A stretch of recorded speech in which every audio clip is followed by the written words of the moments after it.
Welcome to McPlum, simple solutions served daily. You start by enabling developer mode and gathering tools. This lets you inspect UI elements and apply changes. Once done, install a trusted theme manager or custom CSS loader that matches your Discord version.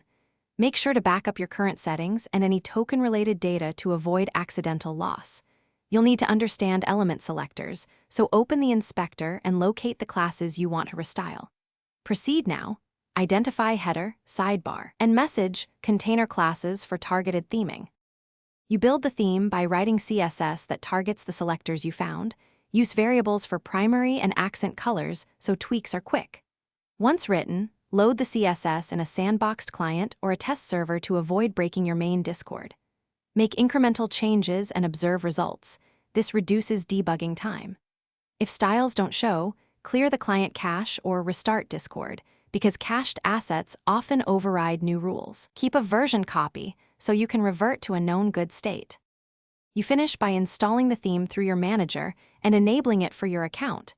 Verify that colors, icons, and spacing render correctly across both light and dark modes and various window sizes. Once confirmed, adjust small readability details like font weight and link contrast so everything is accessible. Make sure theme updates are compatible with Discord releases. When a client update breaks styling, disable the theme clear cache and restore your backup while you patch selectors. That troubleshooting step. Thanks for watching. Stay juicy and subscribe.